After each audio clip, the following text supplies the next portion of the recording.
You think you have time. You think 60 is the new 40, or whatever comfortable nonsense they are selling you in magazines and wellness retreats and birthday cards that say, 60 and fabulous. You think because you still feel sharp, still feel capable, still feel like the person you have always been, that you have years and years of good living stretching out ahead of you like an open road on a clear morning. You do not. I am Jennifer S. Steed, and I am 100 years old. I am sitting in this chair, in this room, surrounded by photographs of people who are no longer here, and I am telling you that the most dangerous decade of your entire life is not your 20s when you were reckless, and it is not your 40s when you were overwhelmed. It is your 60s. Right now. The decade you are currently treating like a reward. I have watched 20 presidents come and go. I have lived through wars, recessions, pandemics, and the slow quiet grief of outliving almost everyone I have ever loved. I buried my husband Pete. I buried my closest friends one by one until there were no more Tuesday lunches, no more familiar voices on the telephone, no more people left who remembered the young woman I used to be. And I am here because I was not warned. Nobody sat me down at 60 and told me the truth. They just kept handing me those ridiculous birthday cards. So consider this yours. I thought my 60s were my finish line. The decade where I had finally earned the right to exhale. Pete and I had raised 3 children, built a home, worked our entire lives, and we told ourselves that the coast trip, the slower mornings, the long postponed conversations, all of that was finally coming. We just needed a little more time to get ready. We were not prepared for any of it. I was not prepared for my body to begin collecting its debts in ways I could not negotiate away. I was not prepared for Pete to walk into our garage one afternoon looking for a suitcase, for a trip we had been promising ourselves for 30 years, and never walk back out. I was not prepared for what it feels like to outlive your own generation, to sit in a room where every familiar face has disappeared, to need help with things your hands once did without a second thought. This is not a story from someone who figured it all out beautifully. This is a story from a woman who is 100 years old, sitting in her armchair, telling you with everything she has left that your 60s are not the beginning of your rest. They are your last real chance to prepare for everything that comes next. And everything that comes next is harder, and more beautiful, than you can possibly imagine from where you are standing right now. So sit down. Listen carefully. Because I am only going to say this once, and I have earned every word of it. When Pete and I were 62, we had a list. You probably have one too. The coast trip. The grandchildren's graduations we would finally attend without rushing home. The Sunday mornings we would spend reading the paper together without an agenda pulling us away. We called all of it, someday. Someday is a thief. It does not steal from you violently, it simply waits. It waits while you are busy and responsible and sensible. It waits while you tell yourself you are just getting a few more things in order first. And then one afternoon you send the person you love most in this world to find a suitcase, and someday runs out, and you are standing in a garage doorway understanding for the first time exactly what that word has cost you. I have been 100 years old for several months now. I do not tell you this for sympathy. I tell you because from here, looking back across an entire century, I can see your 60s with a clarity you cannot yet access. And what I see is this: you are standing at the most important crossroads of your life, and most of you do not even know it. The habits you build now decide your freedom at 90. The conversations you keep avoiding will haunt you at 85. The friendships you let quietly lapse will leave gaps at 95 that nothing can fill.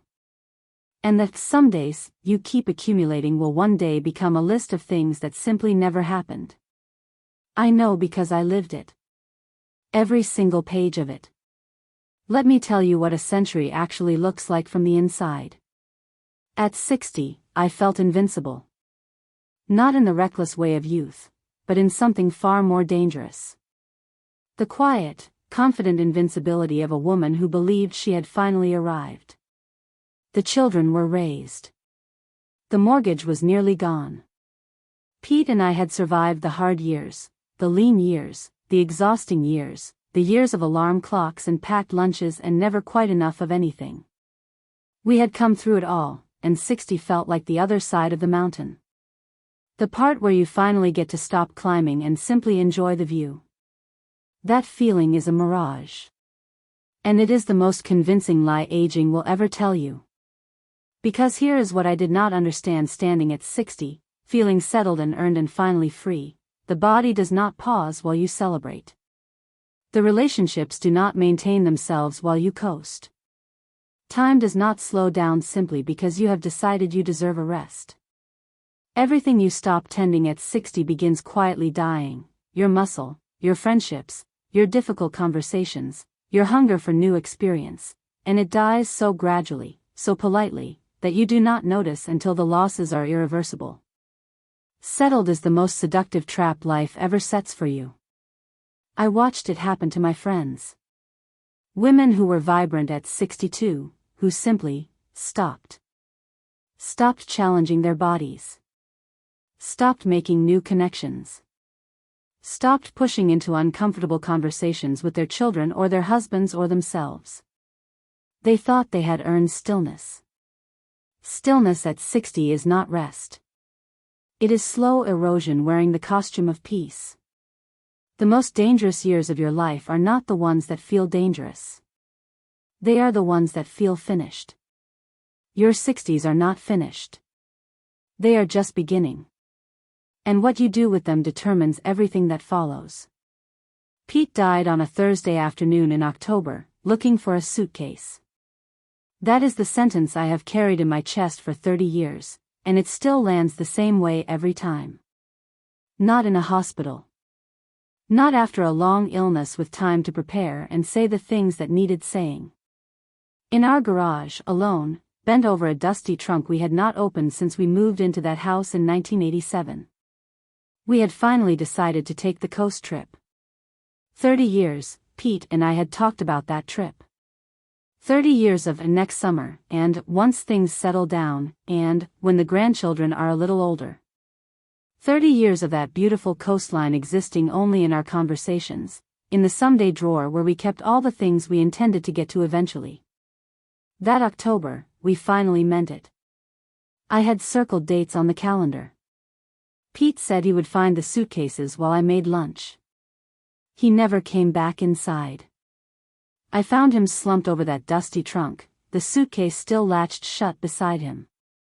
The doctor said it was his heart. Fast. He would not have felt much. I have held on to that for 3 decades like a life raft, that he did not suffer, that it was quick, that he went peacefully in the middle of an ordinary Thursday. But here is what I cannot let go of: he died reaching for a suitcase for a trip we should have taken at 50. At 55. At 60. A trip that existed for 30 years only as a conversation and never as a memory because we kept believing we had more time. Someday does not warn you when it expires. It simply runs out. Quietly. On an ordinary Thursday. While you are making lunch. If you have a coast trip, go. Not next summer. Now. Nobody tells you that your body keeps a ledger. Every year you skip the walk, every year you choose the elevator, every year you tell yourself you will start being more intentional about movement. Next month, your body writes it down. Quietly. Without complaint. And then somewhere in your late 70s and 80s, it presents you with the bill, and there is no negotiating with it. At 63, I could garden for 3 hours without stopping. I could walk to the market, carry the bags home, climb the stairs and think nothing of it. My body was simply there, doing what bodies do, and I treated it the way you treat a reliable car, assumed it would start every morning and never thought much about maintenance. I was not cruel to my body. I was simply careless with it. And careless, I have learned, costs more than cruel ever does. Cruelty you can sometimes recover from. Carelessness accumulates silently until recovery is no longer available. By 78, my knees had opinions about stairs.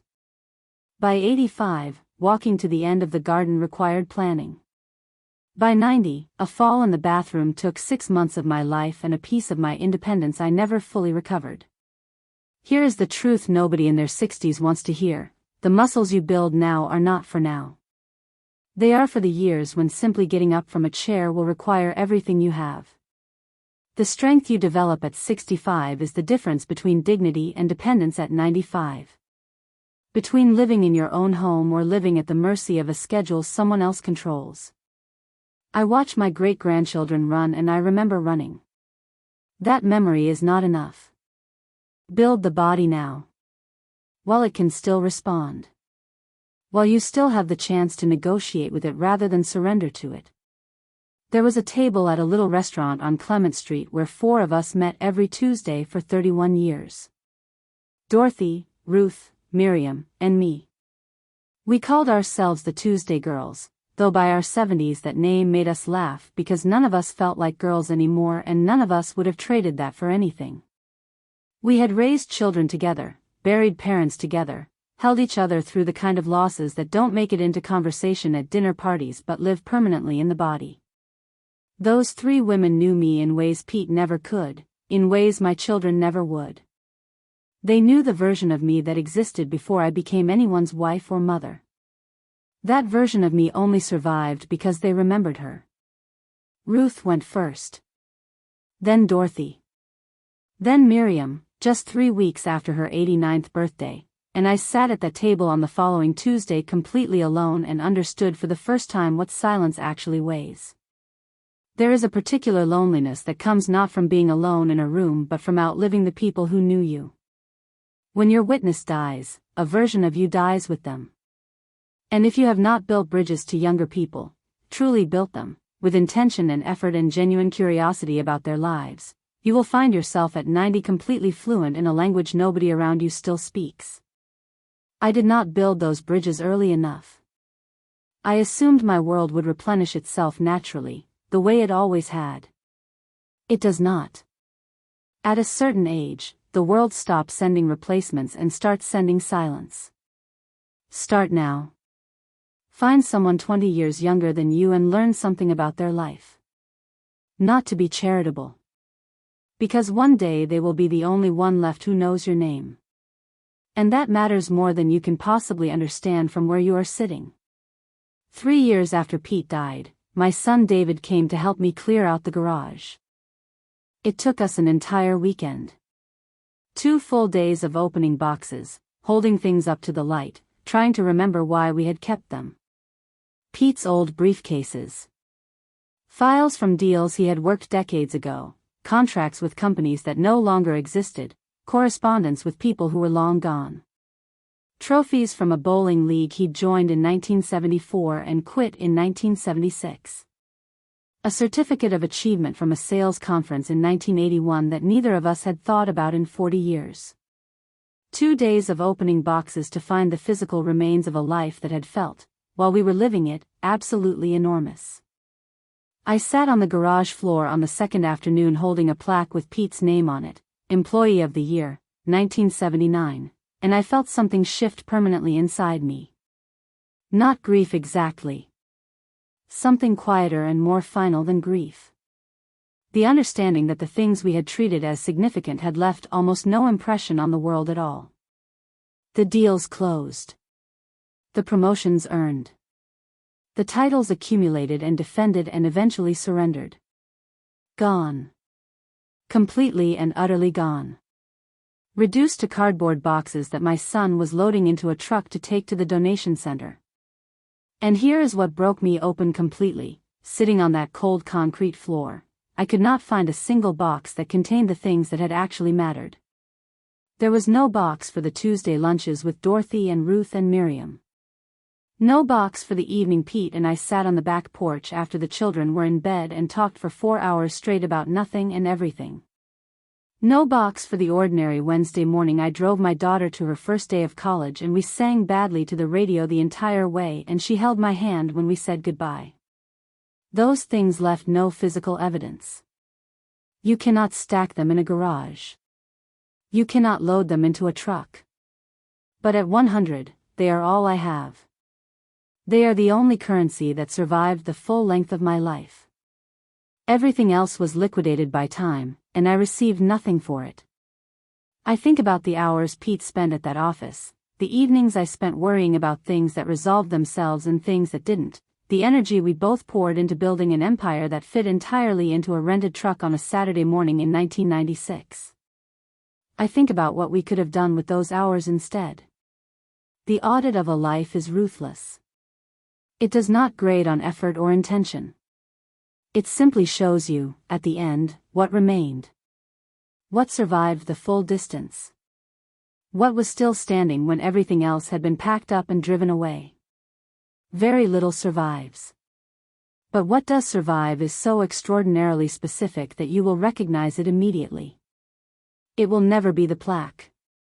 It will never be the briefcase. It will be the Wednesday morning. The back porch. The song on the radio.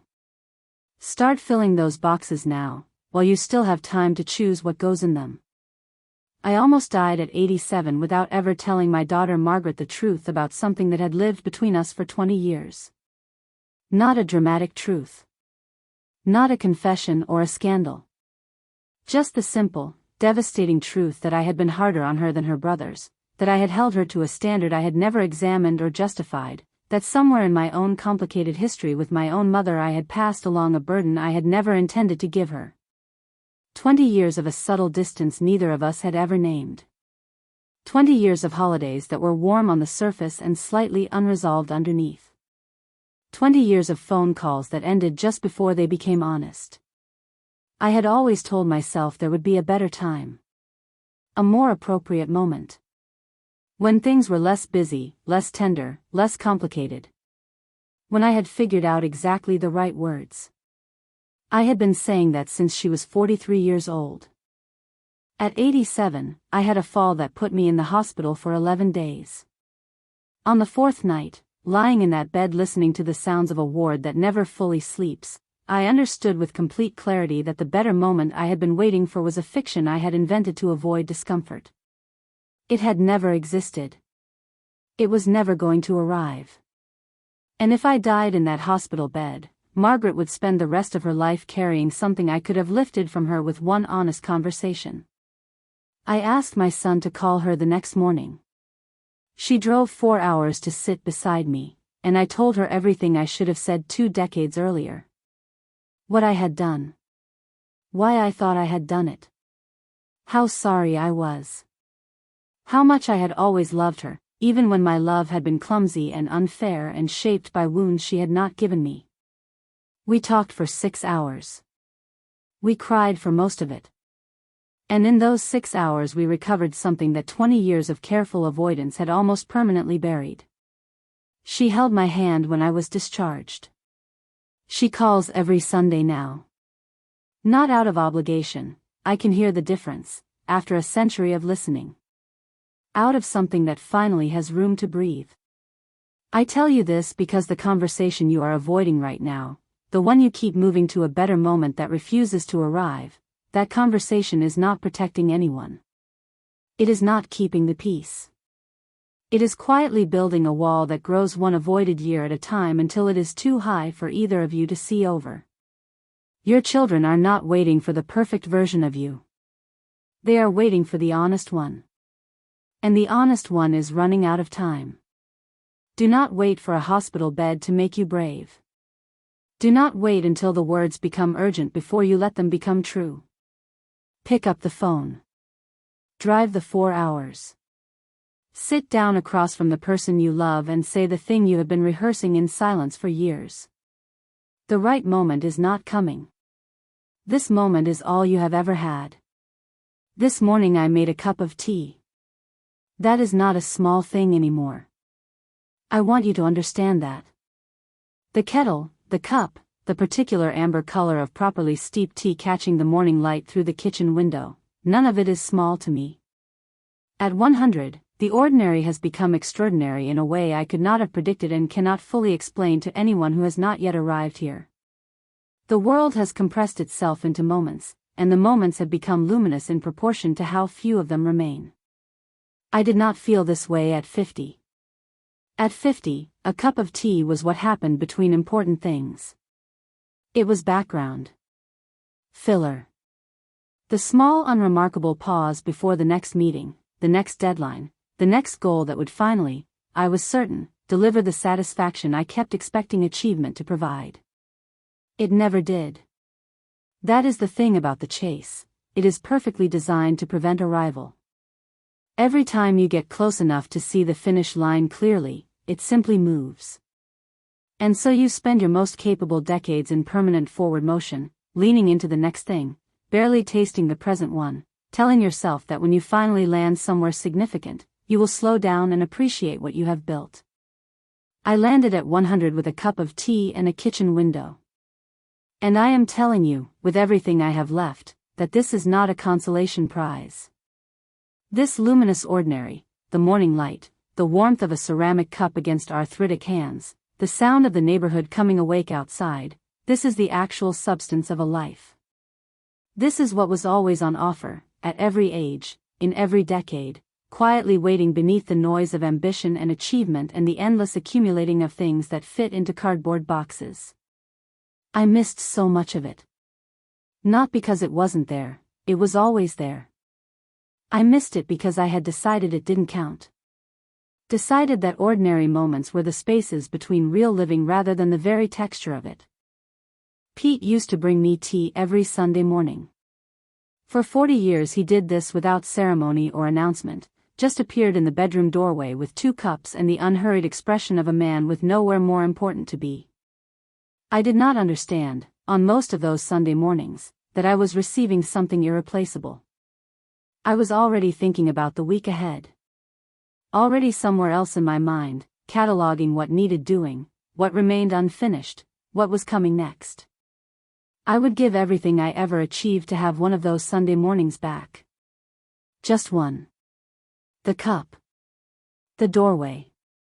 Pete's face unhurried and ordinary and completely, devastatingly present. You have those mornings right now. Not later.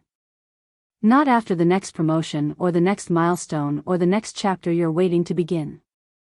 Right now, today, this morning, someone is standing in a doorway with something ordinary and irreplaceable. Put down whatever you are carrying. Look up. Receive it. There is an hourglass on the windowsill beside my chair. My granddaughter Eleanor gave it to me on my 95th birthday, the kind that takes exactly 1 hour to empty. I watch it sometimes in the evenings when the light is low and the house is quiet. I watch the sand fall, grain by grain, each one indistinguishable from the last, each one completely and permanently gone the moment it lands, and I think about how accurately it describes a life. Not dramatically. Not all at once. Just grain by grain, each one feeling inconsequential, until one day you turn the glass over to find there is almost nothing left to turn. I am at the bottom of the glass now. I know that. I say it without self-pity because self-pity is a luxury that requires a future, and I have made my peace with the arithmetic of a century. What I have not made my peace with, what I suspect I will carry to the very last grain, is the knowledge of how much sand I let fall without noticing. How many ordinary hours I treated as the waiting room rather than the destination. How many Pete in the doorway moments I looked past because I was convinced the significant thing was always somewhere just ahead of where I was standing. I cannot go back. That is the one mercy and the one cruelty of time. It moves in only one direction, and it does not slow down to let you collect what you dropped along the way. But you can go back. Not literally. But you are standing at a place in your hourglass where the sand above still outnumbers the sand below, and that is not a small thing.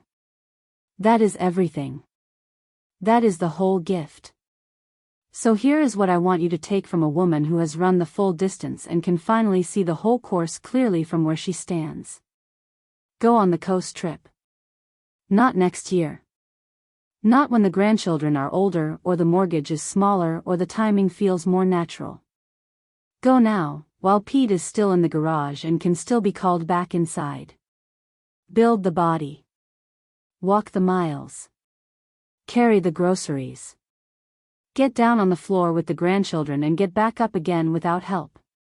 Do this while your body can still respond to the request, because the day will come when it cannot, and what you built before that day will determine everything about the days that follow it.